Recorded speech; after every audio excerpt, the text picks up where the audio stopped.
Good evening, ladies and gentlemen, and welcome to episode 3 of Pigskin Glory Football 50 years ago today. We are going to be talking about the time frame between October 11th. We are going to be talking about the time frame between October 21st and 31st. That's right, this time 11 days starting on a Tuesday, ending on a Friday. We're going to cross into Halloween. We're going to talk about the end of the World Series. And with me, as usual, my guest, he is from Wisconsin, but roots for the Bills. And he does a lot of the background work on posting these things on our Facebook page. Give it up for Chris Krieger. Good evening, Vinny. Good evening, viewers. Good evening, everybody. And joining us from the West Coast, a 49er fan, but more or less he is our baseball expert, Charles Delano. Have a report. Good evening to you all, wherever you may be. And a special guest right now, Cookie the Beagle. Okay. Great dog, not a pretty good predictor of football outcomes. No, if you follow me on TikTok, he is not. Now, October 1975, when we left you off, or when we last talked to you, the World Series had been delayed due to rain and bad weather, and the Bills had just dropped their first game to the Giants. So let's go ahead and see, where's my mouse, where we go from here.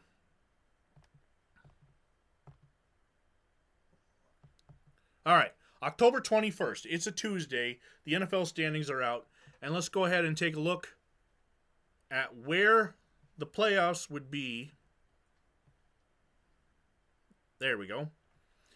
In the NFC East, the Dallas Cowboys are 4-1. The Minnesota Vikings are 5-0. The Los Angeles Rams are 4-2.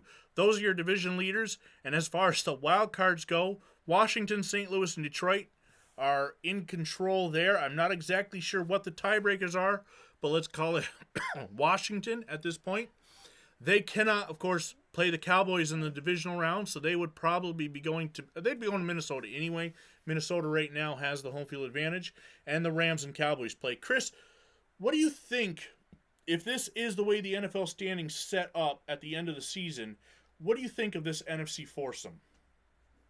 Well, it would be a lot of the standbys from a year ago. Minnesota, Dallas, Los Angeles, and you were correct. It is Washington because they beat the Cardinals on a Monday night, and they haven't played Detroit yet. So that's and of course, Washington, Minnesota, Dallas, Rams. The more things change, the more they stay the same. It would be the rematches of 2 years ago. Surprisingly, over in the AFC, the Cincinnati Bengals are your leaders at 5-0. Miami and Buffalo both 4-1. Buffalo just dropped their first game, or else they could have been in that catbird seat as well. The Oakland Raiders and the Denver Broncos are tied at 3-2, but the team that wouldn't qualify for the division there would not be the wildcard team because Buffalo has the better record. Again, Buffalo and Miami cannot meet, but the Bengals are undefeated anyway, so they're your 1 seed. Buffalo at Cincinnati, Oakland at Miami. Charles, Oakland and Miami, we've seen them. The Sea of Hands game, week 1. Would another divisional playoff game live up to the potential historical outings they've had in recent memory? That's going to be a lot of pressure to top that. That's for sure. What can hope for if it's raining the door, but just hope for a pretty good game. And just play the weather's a lot better this time around. Chris, what say you? You're a Bills fan. You picked them when we did our character as if it were 1975. You picked them to go to the Super Bowl. This loss to the Giants, how bad does it hurt them? Well, it especially isn't good timing because Miami's coming in next week, and they haven't beaten them in 10 straight games. Miami hasn't lost since Monday night. The Bills had a lead. The Giants only had 9 fumbles, and they somehow managed to recover 6 of them. So clearly, everything that had to go against the Bills last week did, and you figure maybe they're due for a little more luck, considering Miami's coming to town, and no Zonka, no Warfield, no kick. A couple days late on the UPI polls. Usually they come out on Sunday, but there's a lot of newspapers in the 70s that don't publish. I forgot to post them for the 20th, so it doesn't change obviously from Monday to Tuesday. They're the same. Ohio State is still your number 1 team. They received 37 first place votes. Our teams, of course, Mark is not with us right now, but Penn State is down at 9. They're 9th with 93 points. Notre Dame, which is my second favorite team, is 14th. Charles, can Ohio State run the gauntlet? Can they go wire to wire, especially with Oklahoma and USC and Nebraska also undefeated? Texas A&M, let's not forget them. Can Ohio State? The way Woody Hayes runs the ball club, he does not believe in passing. He believes in legs, and you saw with their trouncing of Wisconsin 56-0 last Saturday. If it ain't broke, don't fix it. Chris, there's other undefeated teams in this top 20 that I didn't mention, of course. San Diego State, Arizona State. Do any of them, Michigan has 2 ties, do any of them have a chance at the national title at this point? I think Arizona State would have the best chance because, they played in Fiesta Bowls. They've had some good wins. They beat Florida State a couple years ago, and they've not only produced some good NFL players, but they've beaten some of the quote unquote name programs in recent years. Back a few years ago, they beat Florida State in this new Fiesta Bowl. We actually have a rare situation where it is a top 19 as Miami of Ohio, the Redskins, and the Maryland Terrapins each got 1 vote. They're tied for 19th place. Honestly, surprised Maryland is ranked after that Kentucky game set football back years. Not that side, the other side. October 21st. Mark, welcome to joining us, ladies and gentlemen, from the Keystone State. Mark joins us. How are you doing tonight?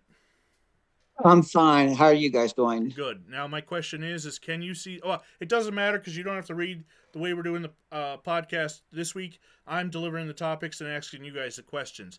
League transactions. Okay. Remember, it's Tuesday, October 21st. The WFL has still not made an announcement, so Birmingham has waived rookie quarterback Leo Gasyenka, and the New England Patriots rookie tackle Dave Ripton signed, and they waived wide receiver Mel Banker.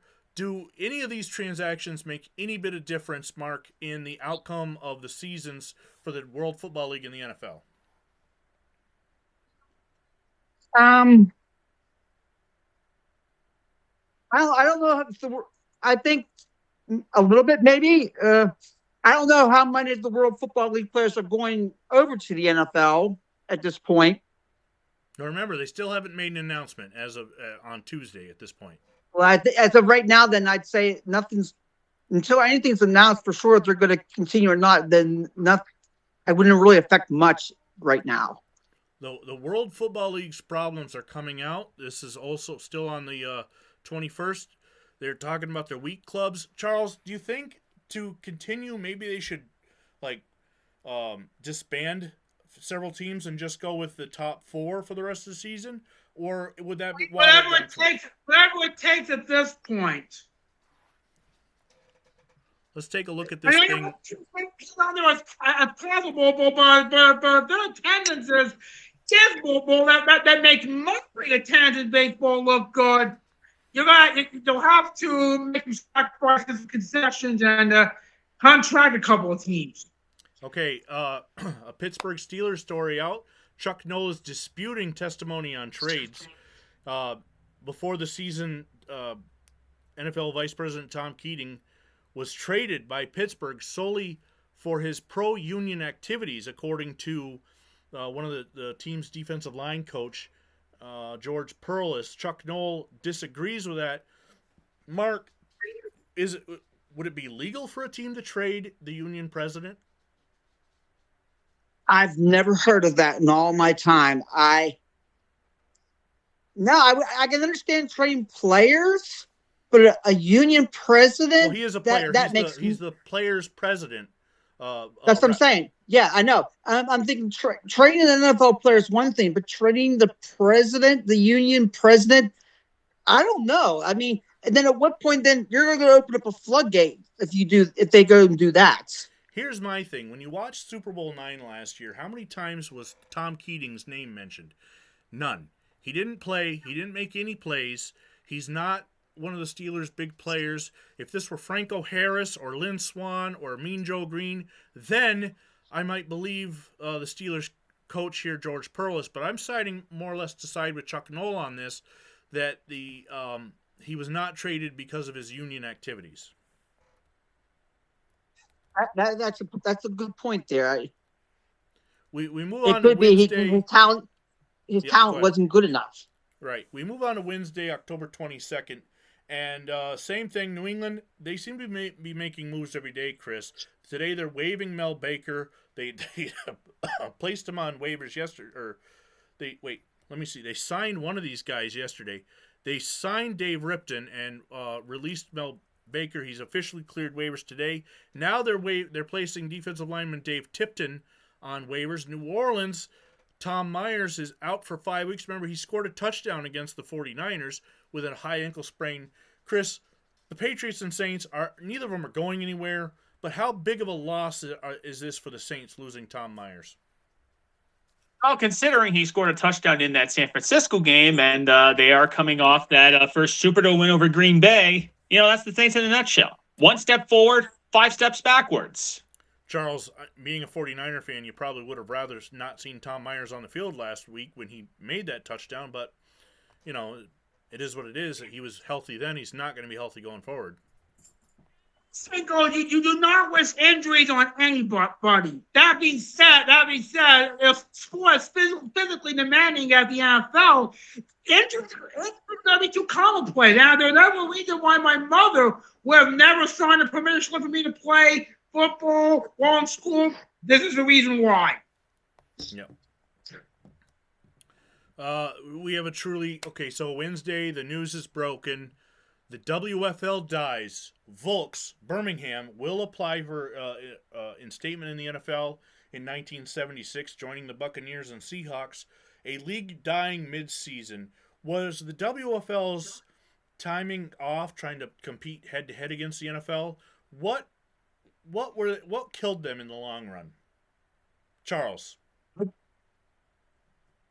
Planning. Mismanaged planning, maybe too optimistic of expectations without the proper budget and planning in place. Chris, having a lack of a TV deal, nobody could see the game unless they actually went to them. So somebody like me that lives in upstate New York where there isn't a team, why would I be interested in anybody? That makes perfect sense because the lack of a TV deal hurts. And, people talk about the difference is the reason the CFL is able to thrive is because, well, you can actually watch the CFL games. But in the end of the day, I think the WFL's legacy is going to be basically being the breaking up of the Miami Dolphins. That's their legacy. Not what they did, but what they basically didn't do with Zonka, Warfield, and Kick. And how screwed up do you have to be when you can't even, finish out your season? At least the USFL was able to crown their champion before they went under. Mark, would the WFL done better in the springtime? I think it would have done a lot better, especially if you plan it out and you have a little bit of TV. Because I think you could have had a shortened season compared to the NFL, and you could have had NFL scouts looking at them a little bit and seeing who's going to be coming up. I think that'd be the ideal time to have had it. It's going to be interesting when we do get to 1983 in 8 years and talk about. We'll actually be able to film episodes in the spring because we'll have the USFL. No league had tried the spring, as far as my knowledge, yet. Everybody had always tried to go head-to-head with the fall up through 1975, and only the American Football League of the 60s was successful. But they also had a TV deal.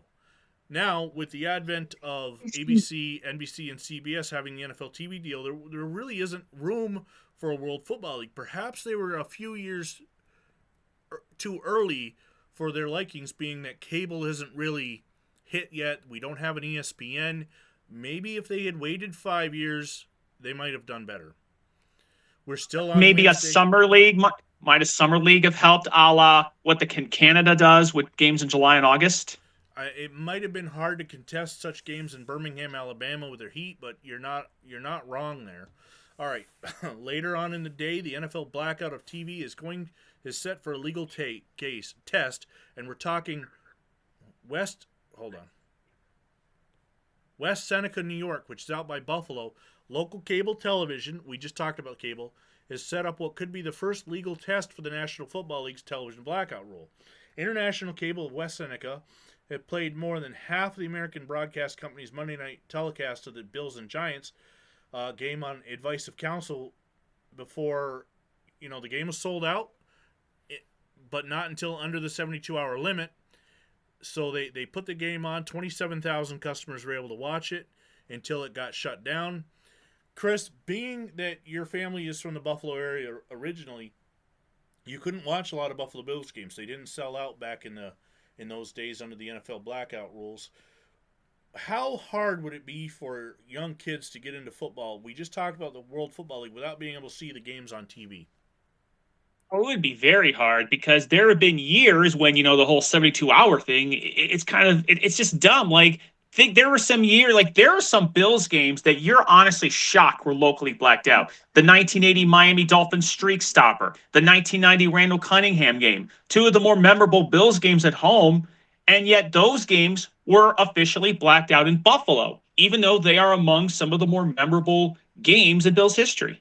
Charles, one of the things that brought us together to get to know each other was our enjoyment of collecting old games on on the internet through people who recorded them on VHS. We're 1975. We're on the dawn of the VHS. It's just gonna be a couple years. You see, tape traders and all that. There's a massive explosion of availability come 1977. These games that are blacked out, Charles, you don't get to see them because nobody was able to record them unless they lived in the visiting cities region. So there's a lot of games missing. That's right. Again, it's very difficult to see your favorite team. For example, my Niners, I couldn't see a good amount of the game in the 70s in the Bay Area because of the blackout. Part, no, not sold out at all. Or if it was sold out less than 72 hours ahead of time. Now every Tuesday or Wednesday, we're going to change the background photo for the Facebook page.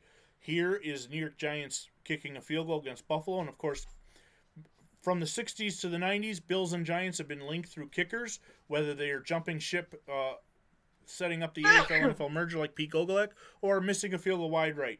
Chris, what about this photo struck you as what we needed to go with for the page?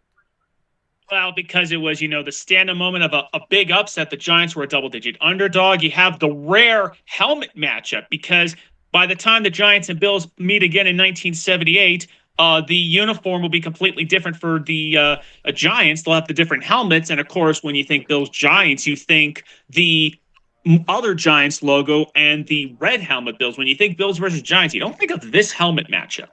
This is an interesting one because it's a rare one-season-only helmet logo. It's not even legal nowadays in the NFL. You've got to go at least 3 seasons with a uniform combination. But this is what's referred to as the Disco Giants logo because it happened in 1975 and it gives off vibes of the era and pop culture. So, yeah, you're right. This is something that only happened once. And although we lost, we did get to play them in their disco unis. All right, so that was episode 2 of Pigskin Glory. We move on. Nope, still on the Oh, that's the same thing. It must have posted twice. All right, Charles. Larry Zonka wants to rejoin the Dolphins. Fullback Larry Zonka, the World Football League. Now that the league is over, he says he intends to talk to Miami. And as he said many times, he'd prefer to play for the Dolphins with Don Shula if he played anywhere else this year. Do you think the NFL should let these World Football League players in? Yeah, yes. Give these players a chance to prove themselves in the NFL, and if it doesn't work out, they can always find hatch with another team, or they can adapt and find a new career. But just give these players a chance. I mean, it's not their fault. They want to league that they have poorly executed plan with running in the first place. And as you mentioned, it would have been better off if they tried to have a different football league in the spring. It would have done much better. Mark, do you think that players, especially the stars like Larry Zonka or Ken Stabler, who jumped ship, not Ken Stabler, I'm sorry, Darryl LaMonica, who jumped ship to the World Football League, do you think there should be some kind of punishment by the NFL for abandoning their teams? Depends.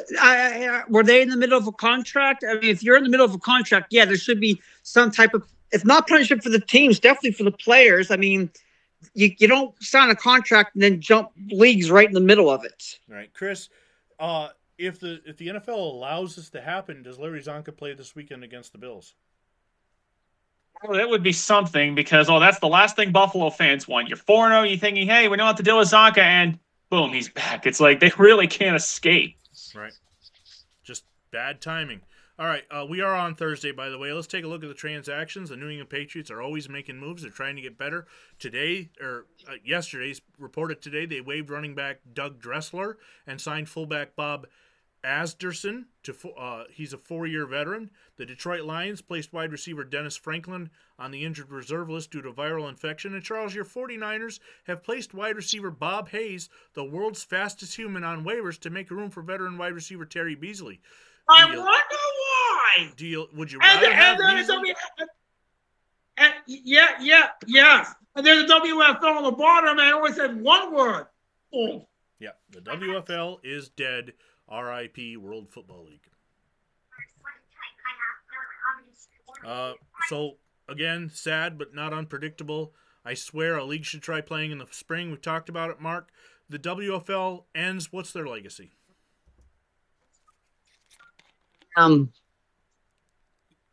Their legacy, like you guys were saying, is not good. Poor attempt, no TV contracts. It just was a colossal failure. Charles, I'm going to go back to you on this one. We just briefly mentioned it. The 49ers have cut loose Bob Hayes. Does another team sign him? Well, again, probably signal the end of his 10-year career, which began with Dallas and they won the Tokyo Olympics. Now, how old is Bob Hayes? I'm not sure. Hey, Google. When was Bob Hayes born? Bullet Bob Hayes. December 20th, 1942. So he...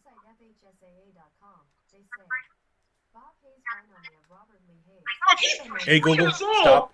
So he's 33 years old, or 32 years old, about to turn 33. Not old as far as life goes, but for a wide receiver, that's pretty much ancient.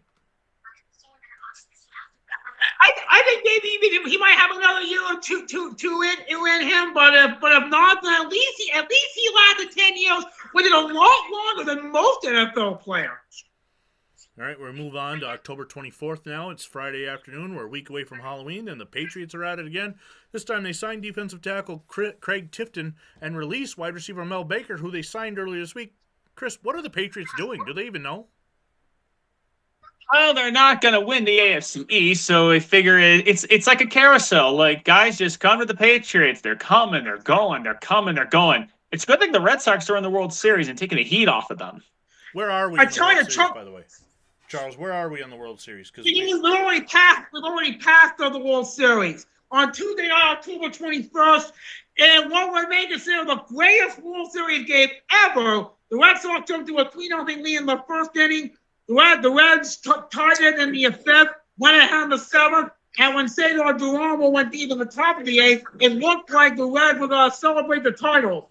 Well, the bottom of the eighth, Bernie Clubber said, not so fast, and hit a second pinch-hit homer of the series to tie the game. Then both teams missed chances to win the game at game late. Bottom of the ninth, Red Sox had a sack full, nobody out.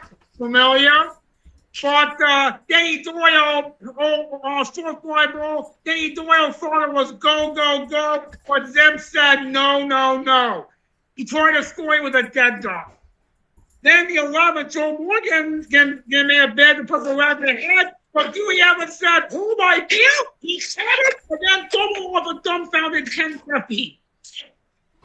Finally, bottom of the 12th, the 12th a.m., Colin Fisk faced Jack Dorsey, the Red 8 pitcher of the game. Down off the line, Fisk waiting. Stay down.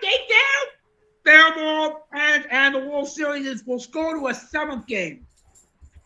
Then in Game 7, then the Red Sox jumped to an early 3-0 lead in the third inning.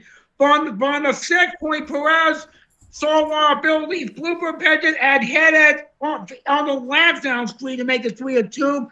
The Reds tied in the 7th, and then the 9th, Joe Morgan, the league's MVP, got a little old bleeder to put the Reds ahead. Will McEnany shut the Red Sox down the bottom half, and the World Championship went to the Reds for the first time since 1940. 75 million people watched Game 7, a record at that time. That is huge. And here's a little announcement for Patreon subscribers, and you can subscribe to me on Patreon at VinnyXWolf. At some point in the next few 10 days or so, we're going to get together and watch Game 6 of the World Series with you. So you'll be able to see our reactions, me as a closet Red Sox fan. They're my second favorite team. And we'll see our reactions to that historic game. And, of course, as Charles said, the waving of the World Series ball fair. So stay tuned and make sure you join or you follow me and subscribe on Patreon, Vinny X Wolf. Back to Friday, October 24th. Chester Markle has been placed on the injured reserve list. Chris, what does that do? The Packers just beat the Cowboys last week. What does that do to their chances losing their kicker like this? One step forward, 2 steps backward. I mean, there's nothing more painful than when you get such a great win and then you lose a key player because, given how John Hadle isn't exactly the John Hadle of old, you don't want to lose someone who can actually get you points. He did throw that game-winning touchdown to Rich McGeorge, but yeah, you need a quality kicker in the league. I mean, you're not going to be making 67, 68-yard field goals, obviously, but you need somebody that can make you 30-yard field goals. Friday night in Georgia. It's now Saturday morning, so you're opening up your newspaper. If you live in Georgia, looking at some newspaper. Tucker barely escapes. We're just going to go through high school sports real quick, and we're not going to talk about it. I just want to give these schools a shout-out. 50th anniversary. Wheeler settles Cobb County. That would be where the Big Boss Man is from. You know what? I wonder if he was a teenager at that time and playing. Anybody see Ray Traylor's name? No? Okay. They beat them 26-0. The clock ticks and Sylvan wins. Jefferson routes Raboon. Thomasville on a breeze. And that in Class B, number 1 is up for grabs. So if you played high school football in Georgia in the 1975 season, there's your newspaper. Moving on. NFL preview. Who are the real Falcons? Chris, we've seen them win some. We've seen them lose some. They're hosting the Bengals this Sunday. Is Steve Bartkowski the right fit for the Atlanta Falcons going forward? Well, considering how bad their offense was in 1974, he has to be the right fit because when you look at when you given the Atlanta's disaster of a season 1974, Bartkowski can't be any worse because you cannot be any worse than whatever the Falcons trotted out last year. And considering that they have lower expectations and this division is pretty much over, hey, you got to try something. Charles, do you think the fans of Cincinnati are going to be able to come down from celebrating the World Series win in time to root for the Bengals this weekend? I'm sure they will. I suppose the Bengals are 6-0 right now. So Cincinnati Bengals, if anything, Bengals players will try to feed off West World Championship and then give Cincinnati the second sports championship in the 75-76 season. Mark is perhaps the greatest name of any running back in the NFL right now, Cincinnati Bengals, Booby Clark. Anybody have a better name than him? Booby Clark. No, that's about as good as it gets. I mean, even Atlanta quarterback Dick Shiner, I'd rather have Booby Clark in my backfield than Dick Shiner. NFL transactions. Washington, the Redskins have activated offensive tackle Terry Hermeling, and they lost left tackle Tim Stokes for the season knee surgery. Remember, they're positioning themselves for a playoff run. Chris, offensive line movement mid-season, that's not good. There's an old saying in football, if a quarterback or a running back or a wide receiver get injuries, you can have a substitution. But offensive lineman injuries are really, really, because when that means you have to shuffle the line and it changes shit. Just as the 91 Colts. We have an NFL game on this Saturday, 1 o'clock in the afternoon. The St. Louis Cardinals clipped the New York Giants 20-13. In this untelevised Saturday NFL game, both quarterbacks threw 2 touchdowns, but the difference, Charles, was Jim Hart had 0 turnovers while Craig Morton continued to turn the ball over, throwing 3 interceptions. Did the NFL do a disservice to the Giants making the play on Saturday right after a Monday night game? I think I understand why this was the case. You got to remember, Yankee Stadium was still completing its renovations. The football stadium in New Jersey was under construction. The Giants, Jets, Yankees, and Mets all played at Shea Stadium. And the city was still recovering from a near default just a few days prior. And well, on top of that, the Giants and Jets, everybody knows they cannot play at the same time unless they face each other. I think both teams had to be on the road for the first 4 weeks of the season because the Yankees and Nats were playing out the string in baseball. So I think the NFL had no choice but they had to play so many games on Saturday. Mark, do you think it would have been better to put the Jets on Saturday instead of the Giants, though, given that the Giants just played Monday night? I don't know. I don't know that the Jets are that great. I don't know that they can be a whole lot worse than the Giants right now. I mean, considering this game was untelevised, it's not like anybody outside of Gotham was able to see it. So yeah, this is true. Like, I don't know. It probably wouldn't have heard who would the Jets would have been playing. Does anybody have the schedule on offhand right now? Who the Jets played in this weekend in the? I do know the Niners are at the Schaefer Stadium in Foxborough. Have been pretty busy this week with training that was coming and going of players. Don't worry about it, guys. Baltimore Colts. Okay, Baltimore Colts. Couldn't be any worse. And Baltimore's a young and upcoming team, it looks like, so it wouldn't have hurt to play it. But to be fair, Mark, the St. Louis Cardinals are actually a pretty decent team. So basically, it's one mediocre New York team and one decent team. So it's basically the same thing. We move on. Yeah.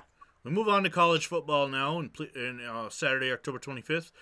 The TCU Horned Frogs versus the Alabama Crimson Tide. It's a battle of purple and crimson. Number 6, Bama horns in the Frogs 45-0.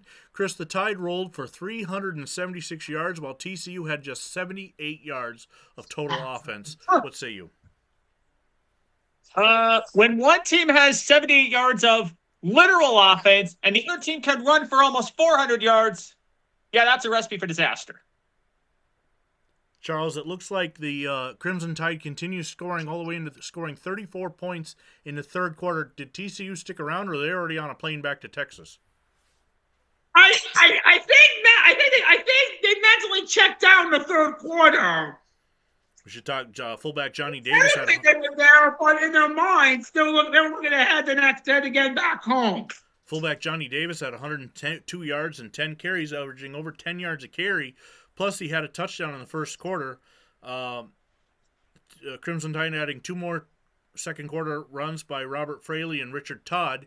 Richard Todd, of course, the future New York Jet. We'll be mentioning his name a lot in the coming years. Big game, Chris. USC and Notre Dame. The Trojans, number 3. Notre Dame, number 14. The Trojans are coming off 3 straight wobbly games, and the Irish have pulled off some monster comebacks, putting Joe Montana into the game.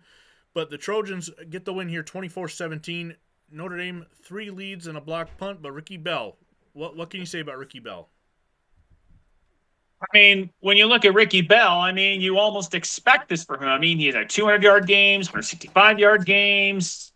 You're wondering, well, how are they going to replace Anthony Davis? Well, they can replace Anthony Davis. After all, John McKay is a man who truly favors offensive execution. Mark, does Ricky Bell, is he the one that can unseat Archie Griffin as the Heisman Trophy 175? I think so. I'm all in on the Ricky Bell Express here. I'm a Notre Dame fan, as many know, and it pains me to see them lose. But I'm no Ohio State fan, and if anybody's going to pull off the Heisman, I'm on the Ricky Bell train.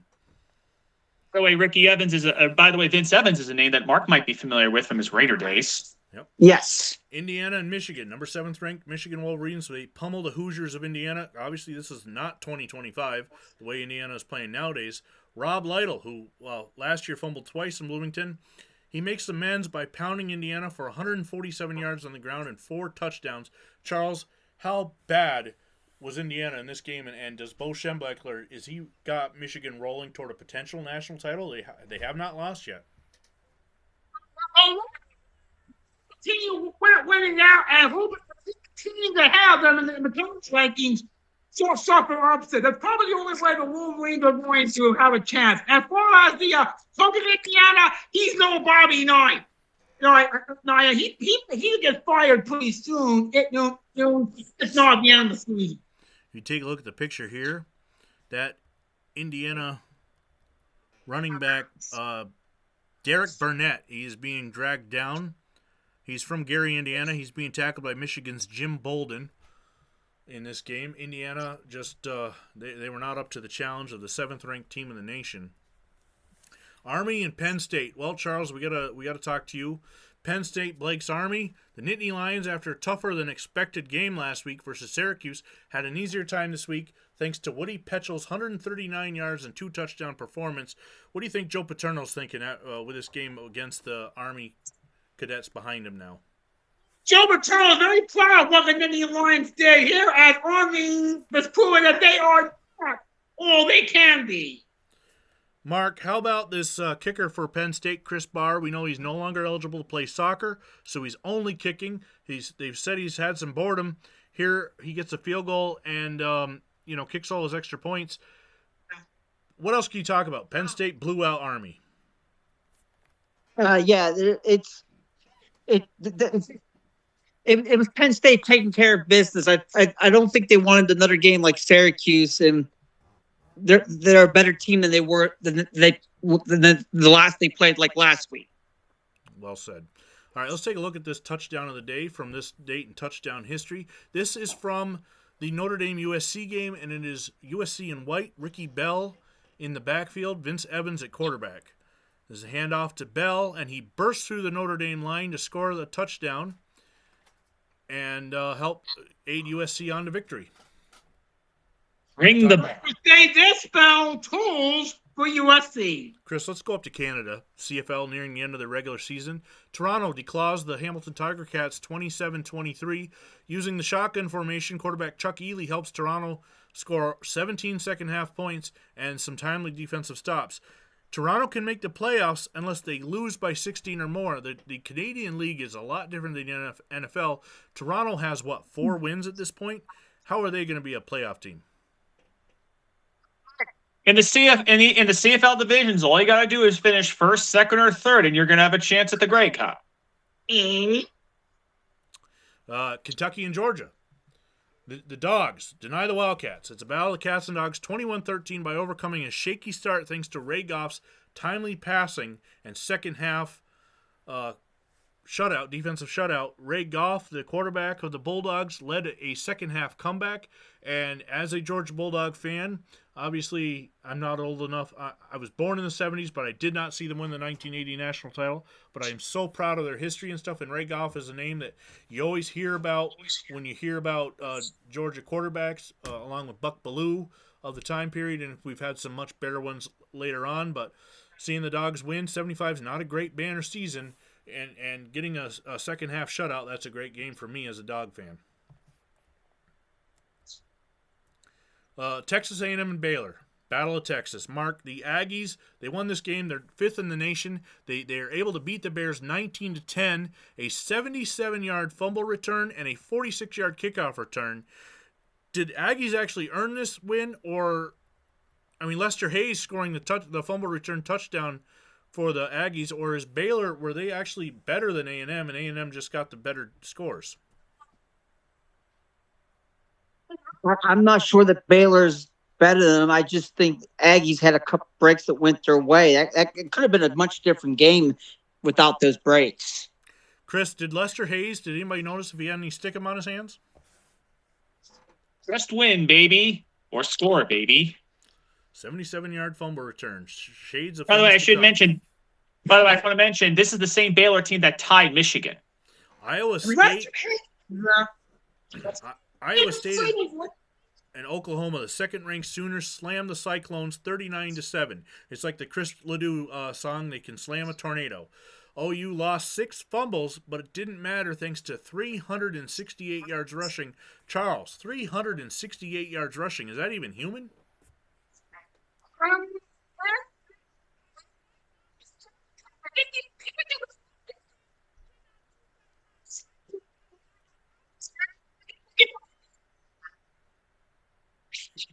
Okay, I'm having trouble hearing him. He's in and out right now. Chris, Joe Washington, where do you see him in the future? Is he an NFL running back?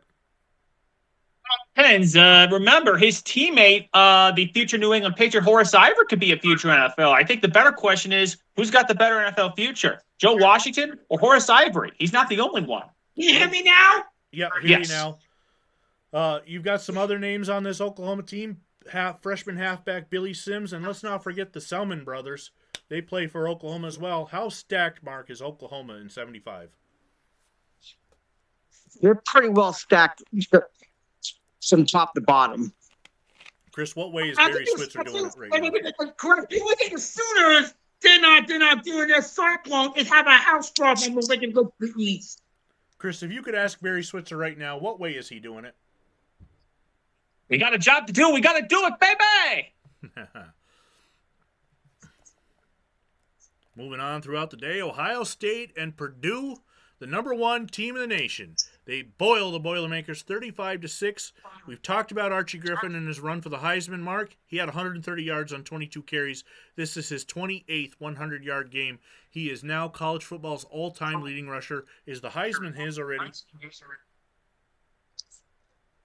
It's going to be awful tough for anybody to beat him. Charles, is it? She also the Buckeyes have. What's that? How many rushing yards did they have versus passing yards? Let's see if we can see. 335 rushing yards, 100 and it looks like 93 passing yards. That's who he is the one he hates way. And Mark is right. If it's like a team swings like this, nobody's gonna beat them. Colorado and Nebraska. The 4:30 p.m. game now. Number 4th, Colorado. Number 10, Nebraska. At 4 versus 10, you don't expect this score, Chris. 63-21. It's a top 10 showdown, but it turned out to be anything but. Colorado, 8 turnovers. And Nebraska, 6 touchdowns. Points off turnovers. It's a telling statistic. You turn it over 8 times, that's bad enough. 8 turnovers, 6 of them led to touchdowns. Let's move on before the Buffaloes do. Mark, Nebraska's quarterback, Vince Ferragamo, he also threw for 2 touchdowns, and John O'Leary ran for 2 other scores. I mean, Nebraska doesn't need to throw, but when you got a quarterback like Vince Ferragamo, why not? Yeah, they're built to run the ball, but if they can occasionally throw it just to keep a defense honest, and the only team that Nebraska's got to worry about is Oklahoma. Yep. And, of course, that showdown is going to be one for the ages. I'm going to take this one. This one's a college I follow. They're a small college where we don't have the divisional breakdown between 1A and 1AA yet. But Hofstra, they beat Seton Hall, and they're the Flying Dutchman. Unfortunately, they will drop football in 2009. But let's take a look at this touchdown that was featured on this date in touchdown history. In the mud on Long Island, actually it's in New Jersey, Seton Hall. It is a breakaway touchdown run and quite the dance, kind of looking like that Chris, what's that Kansas City Chief who danced like that? Take a look at the end here. Elmo Wright. Elmo Wright, doing the Elmo Wright in the end zone. By the way, that was scored by Wilkerson. That was scored by running back Charlie Wilkerson, helping Hofstra to a 21-0 victory over Seton Hall. And we are on Sunday now. No, this is still Saturday, 25th. Yep, still Saturday. It's a late game, the one I added. Still Saturday. The evening games now. Number 8, Texas, rolling past Rice, 41-9. The Longhorns get 3 rushing touchdowns, Charles, from Graylin Wyatt en route to 304 yards rushing for the Texas Longhorns. Rice, Rice is going to have a football team. On this day, the San Francisco Tweet belonged to the Longhorns. Not a lot to say when you route a team like that, and Rice, of course, is not exactly up there with the Nebraskas and Oklahomas. Chris, we're going back up to Canada here in the evening. The BC Lions, they beat the Rough Riders. This one, is it Saskatchewan or Ottawa? Saskatchewan. An unusual score of Saskatchewan. 12-8, and BC picked off Saskatchewan quarterback Ron Lancaster 3 times. And for those of us fans who watched the CFL in the 90s and 2000s know Ron Lancaster as a broadcaster, Saskatchewan regular season final means they get a bye next week. Or is this the end of the right? No, they get a bye next week, and they no longer control their own destiny in the West. Chris?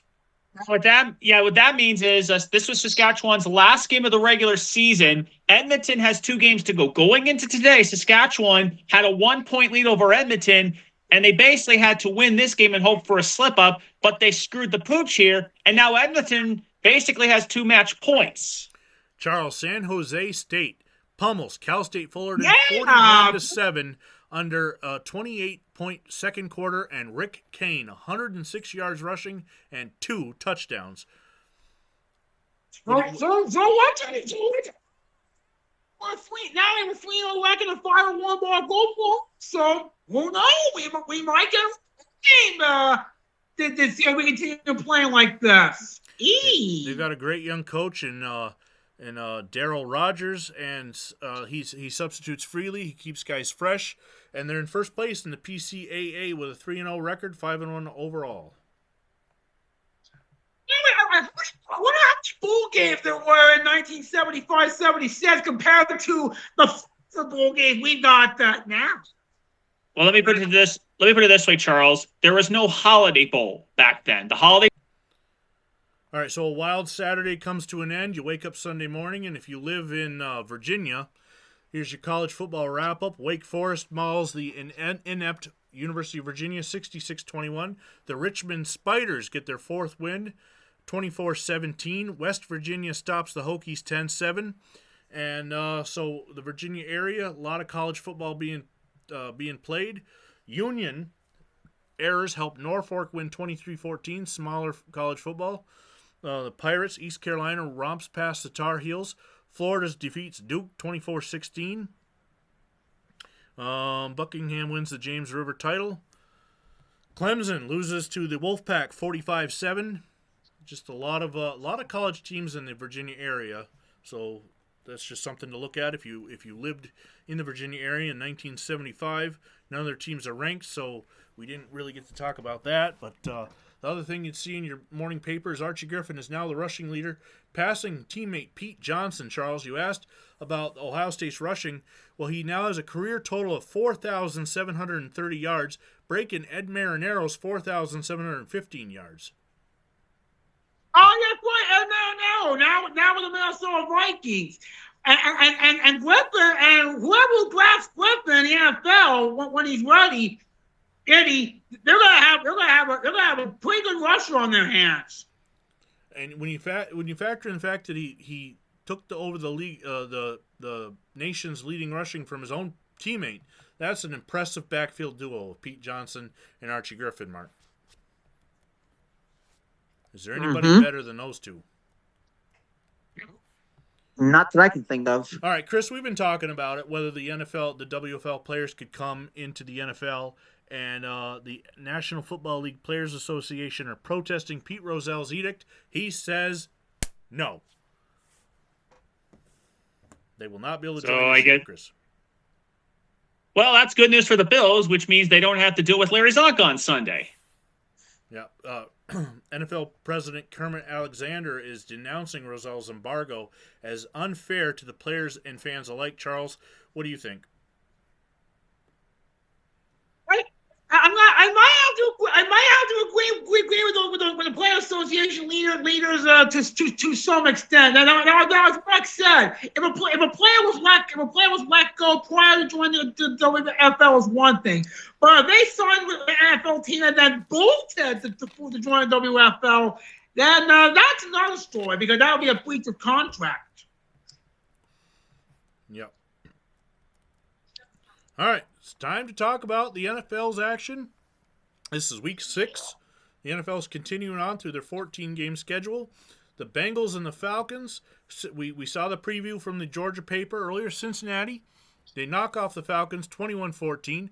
The unbeaten Bengals were facing a trap game, Oakland, last week, and they got trapped. They fell to the Raiders. They have Pittsburgh next week, but the Falcons trapped themselves with 8 turnovers, none more costly than a late fumble that led to Cincinnati's winning score. Chris, Ken Anderson's late touchdown helps tame the Falcons 21-14. How good are the Bengals in 75? Can they knock off the Steelers for the division crown? Oh, considering they've actually held their own against Pittsburgh in the regular season in recent years, and they have won the division before, they seem a little better. But considering Pittsburgh is Pittsburgh and Houston is no longer a doormat, they don't have any margin for error. They don't have the weak links. Like in the AFC East, there's no like Jets or Patriots or Chargers to beat up on. Yeah, you want to win that division, you've got to win your divisional games. The Colts and the Jets. The Colts jolt the Jets 45-28. After 4 straight weeks of flashing unrealized potential, Baltimore finally put it all together. 2 touchdown passes by Burt Jones, 212 yards rushing for the Colts, 7 sacks of Joe Namath. Mark, are the Jets overrated, or are the Colts actually coming up and going to be a better team this year? I think it's a little bit of both. I think the Jets are overrated. They haven't done a whole heck of a lot since their Super Bowl upset guarantee, and the Burt Jones them are starting to come into their own. They're looking like a team that could be contenders in that AFC East. Charles, I've said it in videos on my own YouTube channel and whatever, that Joe Namath is the most overrated quarterback in the NFL Hall of Fame. He's the only quarterback with a losing record to be in the Hall of Fame. It's years like this in 1975 where he was healthy and playing, but still gets sacked 7 times. How much of it is actually him, and how much of it is just bad coaching and managing of the Jets franchise? Maybe a little bit of both, but also on this game here, the Baltimore Colts, they reminded the Jets, they didn't have long memories of what Joe Namath said 6 years prior. He was guaranteed that they would beat the Baltimore Colts, and the Colts probably said, take that. Yep. The Cowboys and the Eagles. Dallas gets past Philadelphia 20-17. Last year, the Cowboys lost at Veterans Stadium, an outcome that ultimately kept them out of the playoffs. History would not repeat themselves as Philly held but blew 3 separate leads as Roger Staubach once again came to the rescue. Chris, Roger Staubach, Captain America, the captain comeback. What else can be said about what he can do in the fourth quarter? Is any lead safe against that man? Oh, sirree, Bob. When danger beckons thickest, you can always count on Roger Staubach. It goes back to that playoff game against the 49ers in 72. No deficit is too much. No lead is safe when you're facing Captain America. Charles, we're coming on to the 49ers and Patriots. You mentioned earlier that they were going to be in Sullivan Stadium out in Foxborough. New England subdues San Francisco 24-16. Remember all those moves they made? It's paying off. The 49ers won on the strength of 5 takeaways. This week the tables were turned as San Francisco had 4 in Foxborough. Sound like the Patriots tasted much better to Patriots fans, and to Niners fans, the turnover tasted sour. The Redskins and the Browns. Washington tames Cleveland 23-7. How far has Cleveland fallen? A 16-point home loss with 4 turnovers is their best showing at Municipal Stadium this year. As for Washington, a bounce back from their tough loss in Houston. Chris, onward to their annual blockbuster at RFK. Are the Redskins ready? Well, they certainly got to be ready, considering that St. Louis is still winning. And, what can you say about this rivalry? I mean, history's on the Redskins side is because in the ever since George Allen became the head coach in 1971, the season series has been a split every year. Dallas doesn't sweep Washington. Washington doesn't sweep Dallas. It's probably the best rivalry in football right now, and CBS is looking at another beauty. We go up to Canada with one of the Western teams, the Stampeders, and an Eastern team, Montreal. Calgary blew a 17-0 lead thanks to Sonny Wade's second-half rally for Les Alouettes. The stage is now set for next week. Montreal at Ottawa for first place in the CFL East. Mark, can a game like this compare to anything going on in the NFL in 75?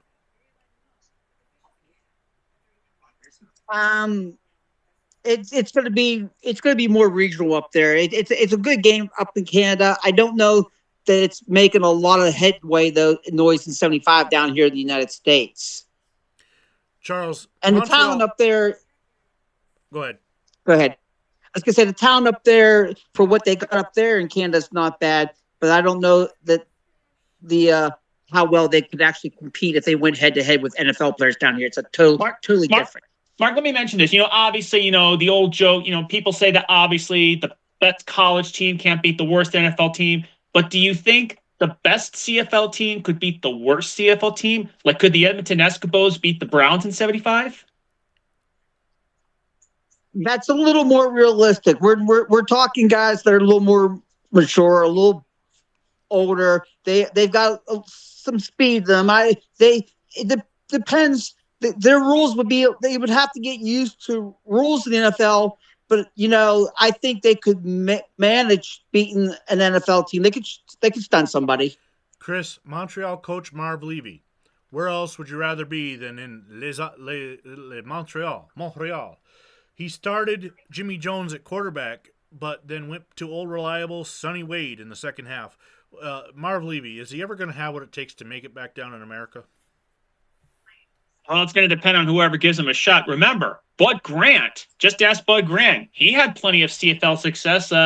How's he doing in Minnesota? They did overcome a 17-0 deficit. If anybody knows how to circle the wagons and overcome a deficit, it's Marv Levy. Backup quarterback, no less. Mark, It's not good for you.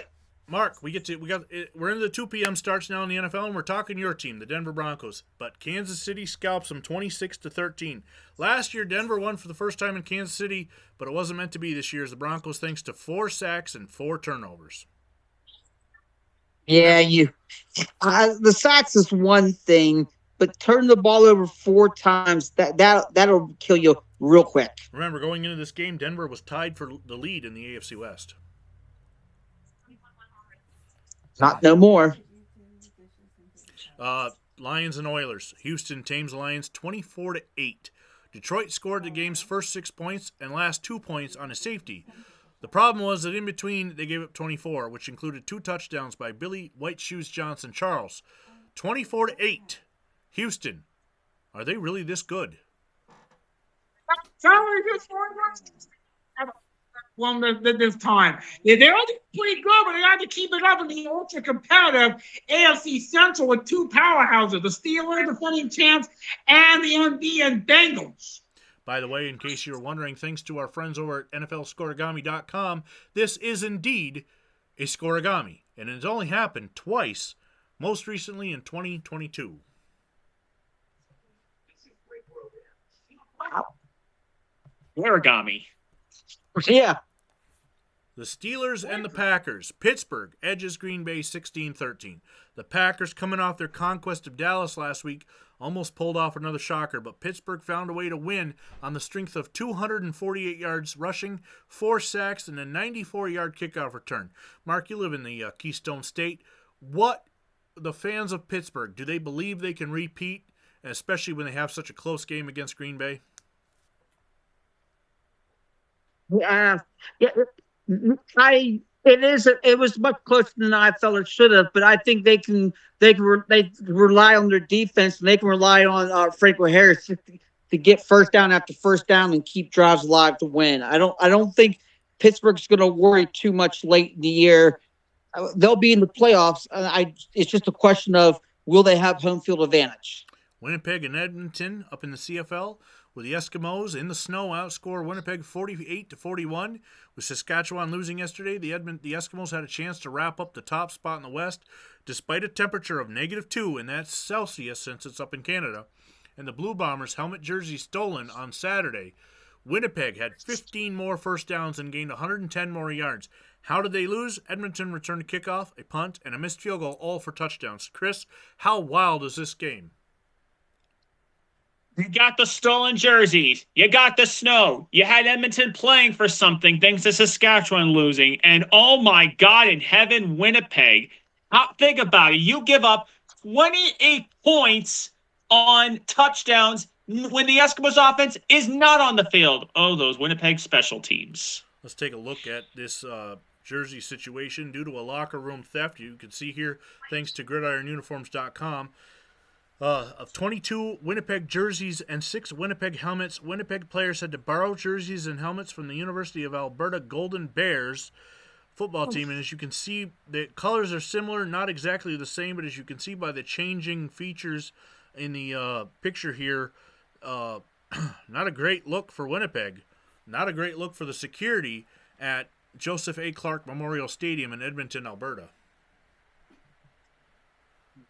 Charles, what would happen in the NFL if something like this happened? Would an NFL team be able Why would to? you did that? Wait, Charles, how about those special teams? They give up 3 return touchdowns in a game they outgained them by over 100 yards. You cannot do that. Expect to win. The Saints and the Rams. Los Angeles slams the Saints 38-14. New Orleans went into this game having never won in 6 tries in the LA Coliseum and make it 7. Charles, the Rams ran for 223 yards, allowed 173 total yards, and forced 3 turnovers. The bakery was open in Los Angeles. I guess you could say the Rams all that way. Yeah, I think the headline says it best. The Rams are saints in their division. New Orleans was anything but. Yep. We're on to the 4 p.m. games now. Chris, the big game we've been talking about it, the Dolphins and the Bills. Miami shocks Buffalo 35 to something. 31. 31. 31. The Bills were poised to end their 10-game losing streak to Miami, despite Mercury Morris outrushing O.J. Simpson. But Joe Ferguson, a late interception with 3 minutes remaining, set up Don Nottingham, the Sheriffs, the Bowling Balls' 3rd score of the day. It was Miami's first and only lead in the game, and the Bills couldn't beat the Dolphins on a day they led for 55-plus minutes, and no Zonka, kicker Warfield. Win will they? Chris, what is going on with Buffalo when it comes to Miami? It's now 11 straight losses. This is something that we can actually relate because we've seen this with our teams. Mark, you went through this when the Broncos couldn't beat the Chiefs forever. Charles, your 49ers beat the Rams once upon a time 17 straight times. And Vinny, of course, the Bills Dolphins. It's like when a losing streak just lingers, it just gets into you. Like one team just believes that it doesn't matter what you do. And by the way, Miami, Oakland, and Pittsburgh in first place. It's like the more things change, the more they stay the same. The Chargers and the Raiders. Oakland blanks the Chargers 25-0. For the second time this season, San Diego scores a goose egg against the Raiders, but unlike last time, Oakland actually scores touchdowns. Mark, for good measure, they also got 2 safeties against the Chargers. That means Oakland moves ahead of Denver by a full game. Yeah, that's true. It's Oakland's a class above San Diego right now. They're a class above San Diego, Kansas City, Oakland. Jaguar Gator 9 did a good story on this game. The Los Angeles aired the Chargers Raiders locally on NBC despite protests from local station KNBC. Now, neither team calls Los Angeles their home. Chris, did you get a chance to watch this video? What is this about? Basically, the difference is that Los Angeles did not want to air this game because, remember, this was one of only 2 games. Remember, the other NBC late game was that Miami-Buffalo thriller. Los Angeles is NBC affiliate. They wanted to air the Miami-Buffalo game. But NBC decided, no, you're getting this game. If you haven't seen Jaguar Gator 9's videos, he does a very good, intensive, deep dive into some of the more mundane or unknown stories in football, and this story is definitely a video worth checking out on his channel, Jaguar Gator 9. Welcome to Dumb Decisions. All right. I think I stuck with the Raiders game. I think what was the part that Warner probably said if Arizona turned to air instead of the Chargers Raiders, I'd rather have Heidi than that game. Now let me just scroll back and see what I did. No, I did not. So the touchdown that was used from this day was the kick return by Collier from the Steelers and Packers. I forgot to post it on here, so it was a 94-yard kick return for a touchdown that helped to sink the Packers' fortunes. Let's move on now to Monday, October 27th. We're getting that much closer, and OJ, he knows cancer's warning signs. Do you? Now, let me just say a little comment. Obviously, we're 19 years away from everybody's perception of him changing. But the fact that this is shown in the negative, by the way the newspaper was saved on microfilm before it was uploaded digitally, makes it look a little bit more creepier than it should have. All right. Let's move on, though. But that was in a newspaper on that day. We got the CFL standings with just a week to go. Ottawa, they're a half game ahead of Montreal for the lead in the East. Montreal and Toronto would be your playoff matchup. Edmonton, they're they're also a half game ahead of Saskatchewan. Winnipeg and Saskatchewan are your first round teams. Calgary, of course, they're a game back. British Columbia's 2 losses back in the in the loss column, a full 2 points behind Winnipeg. The standings aren't set. Chris, where do we stand going into the final week of the regular season in the CFL? All right, here's where we stand. So Ottawa versus Montreal, that is going to be for the first place in the CFL East. The winner of that game wins the East. Meanwhile, Toronto and Hamilton, well, again, Hamilton has to win by 16 points. Otherwise, it'll be Toronto in the playoffs versus the Ottawa Montreal loser. Edmonton has actually clinched the West because Saskatchewan lost to the Lions and Edmonton won the 48-41 game. Edmonton has clinched. But there is still a little drama because Winnipeg, BC are fighting for the other playoff spot. Calgary's been eliminated. Okay. Vikings and Bears. That night, the Vikings squeezed past the Bears 13-9. No, it wasn't the Twins and White Sox. It was the Vikings and the Bears. The 16-point favorite Minnesota Vikings had a rough ride on Monday night against the 1-4 Bears, but Minnesota found a way to win thanks to 3 timely takeaways. Charles, Monday Night Football, Vikings edging the Bears. Why'd they play so bad? The Bears? The Vikings. No, the Vikes.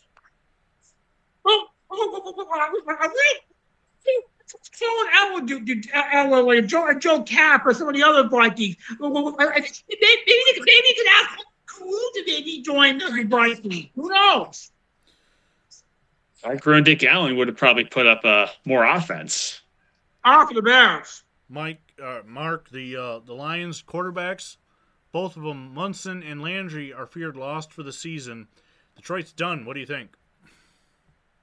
Yeah, I don't know who you're going to have at quarterback, or if you can bring somebody in for emergency, but you're in a lot of trouble with no steady quarterback that's proven.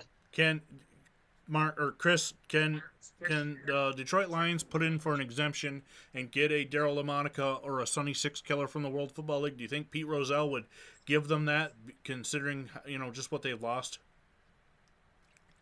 Well, let's put it to this way. If the 1968 Buffalo Bills couldn't get an exception when they lost 4 quarterbacks due to injury, I don't think the Lions are going to get be as fortunate. I mean, just ask the 68 Bills. Here is Mike Adamle. Charles, did he score? Would that be overturned in 2025?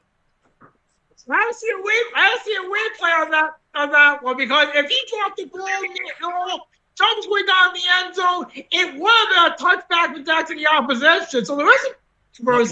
Watch closely. It looks like he's actually down to me. Well, if he's down, or if he was down, that he still had the ball. That was instant goal on the 1-yard line. You say you probably score anyway. Chris, do you think he could have used a block from Jeff Harvey? Well, he could have used Larry Zonka, his future American Gladiators co-host. Early in the first quarter of this Monday night game between the Bears and Minnesota, Mike Adamle gets the draw play and goes 14 yards for the score.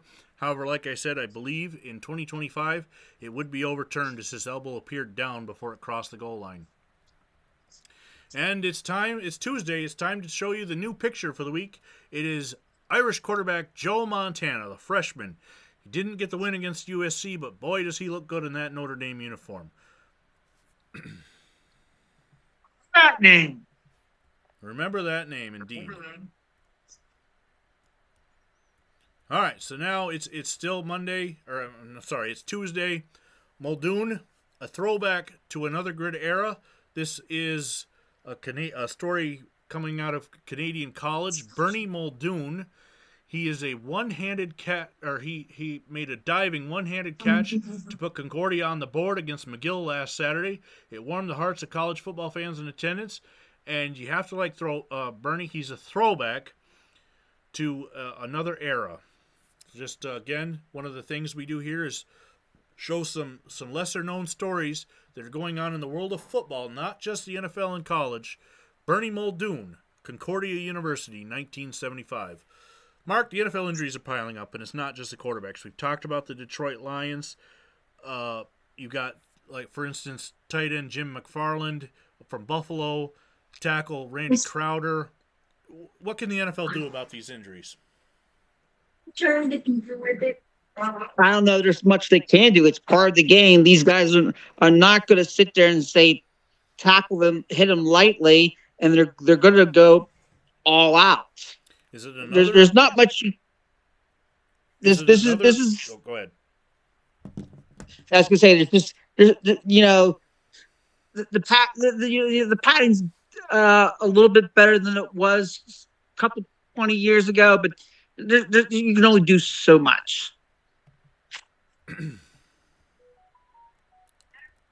4 days ago, that would be the October 29th now. Patriots quarterback Jim Plunkett had to have surgery. He is done for the season. Where does New England go from here, Chris? Well, basically, he was the toast of the NFL in 1971, but the problem with Jim Plunkett is, well, he needed an offensive line. Here's a guy who's been getting the hell beaten out of him, but he's basically getting sacked all the time. He's got a bad offensive line, and it's like, this is why offensive lines are so important.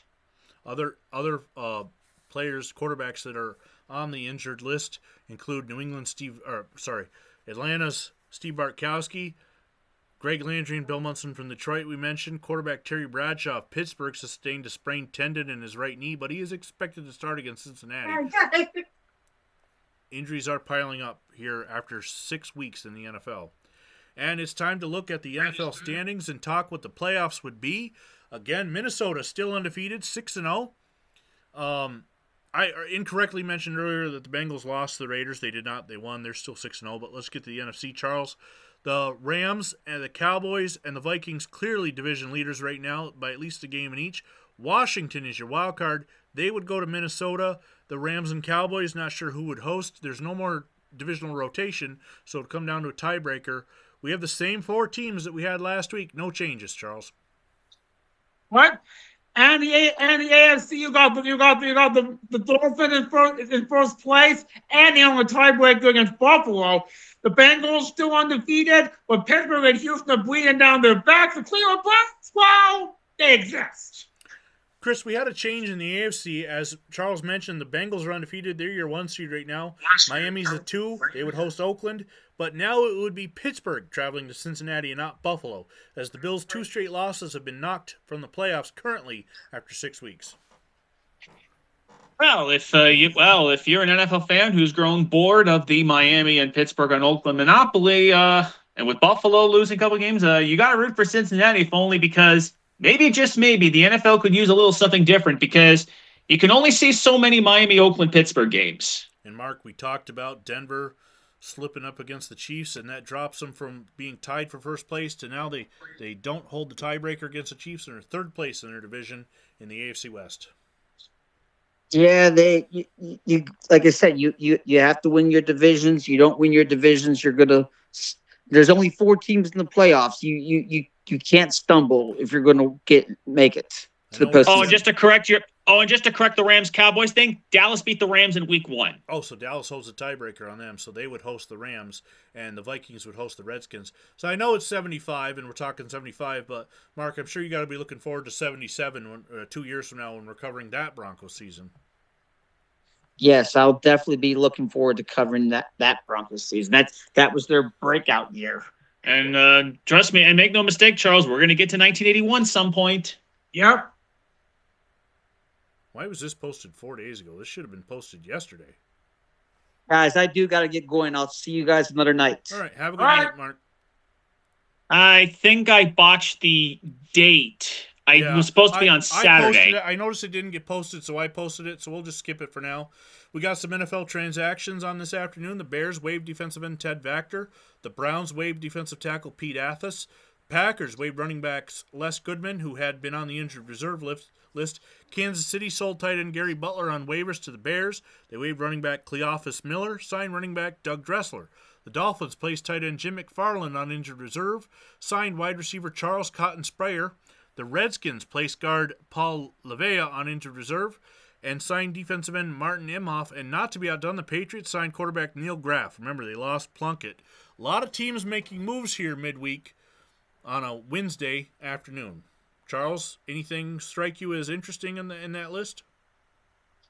The Patriots, we'll see how Neil Graff does. I mean, he's no Jim Plunkett, but the Patriots do need somebody. As Mark said, the Lions, they have to sign a quarterback here. They have to. Chris, do you need a television to watch football on? See our large selection of Zenith Fall Special. For $368, you can get what appears to be a 19 or 25-inch TV that is probably 300 pounds. What say you about that? Chroma Color 2, the spirit of leadership, Zenith 76. It's a fall special, courtesy of a low price of $368. I'll get that This is TV. 1975. I'll get that TV and I'll hook my Pong system up to it and play a little Pong. Some TVs cost less than that 50 years later. Yeah, this one I posted specifically for a friend of mine who went to Mount Union just to show that they were having a decent season in the smaller college football. Mount Union boasts a racehorse backfield trio: Mark Chapa, Gary Frost, and Mike Gillespie. I think they're the Purple Raiders, if I remember correctly. And wait till next year for Norwalk St. Paul Grid, another small town college football down in the Norwalk. Where is that? Norwalk, Virginia, I want to say, maybe. A lot of these smaller colleges seasons are coming. There's not much left. Norwalk, Connecticut. Norwalk, Connecticut. Okay, October 30th, Thursday afternoon, Miami re-signed wide receiver Cotton Sprayer to replace tight end Jim McFarland, who got injured and is put on injured reserve. Green Bay signed free agent defensive back Hurlis Scales Jr., previously released by the Cardinals. San Diego signed free agent defensive tackle Craig Wolsick, previously released by St. Louis. Then Detroit signed quarterback Jack Concannon as a free agent. Chris, Jack Concannon played for the Bears. Is he going to help Detroit stay on, get over the injuries to Munson and Landry? Well, if the Lions are gonna sign a new quarterback, they might as well sign someone who has experience in the NFC Central. He's played for the Bears, which means he knows a lot more about playing Chicago, Green Bay, and Minnesota than if you just sign some random guy. Good point. And we move on to Halloween. It's Halloween, and who are you dressing up for? Me, myself. Hold on, let me show you, in case you didn't catch it in the beginning. Stop sharing my screen. Me, myself, I'm going to be dressing up as Kiss on their 75 Alive and 75 World Tour. 1975, of course, the masks back then you can't see out of, so that's why I prefer face paint. I would have dressed up as the shark from Jaws, blockbuster of the summer. I'm going to dress up as one of the new popular characters on television, the Fonz from Happy Days. Hey! Detroit signed wide receiver George Farmer to till the fields up in Detroit. They don't not fields anymore; it's artificial turf in the Silver Dome. Can a farmer roam the wastelands of the Silver Dome turf? We'll find out. Jack Concannon to George Farmer, that famed combination that will be seen on Thanksgiving Day, whoever they play. All right, so that's it. That got us to through Halloween in 1975, and when we reconvene, we'll be talking November 1st to the 11th. Remember what I said about the Patreon page. I'll include a link in the video for this on YouTube and Rumble. We will be watching the 75 World Series Game 6 and giving you our feelings on it exclusively through Patreon. Guys, any final thoughts on the last 11 days of October 1975? Charles. It's too sad to see Jim Plunkett of Stanford not be able to play out the rest of the season for the Patriots, but then that's the end. But then that's injury for you. The Bengals still undefeated. The AFC Central is going to be a very ultra-competitive division. Chris, what about you? The Bills dropping 2 games in a row now. where do we go from here through the rest of the season? Can they rebound and still make that Super Bowl like you predicted? Well, the good news they only play Miami once, but you look at the rest. They still play New England twice. They still have to play the Jets. We'll see what the Colts are, but I think what's going to be also key is they have a 2-day swing, a couple of key games over. They go have a Monday night game at Cincinnati, and they play at St. Louis on Thanksgiving. Yes, you heard me right. St. Louis, Thanksgiving.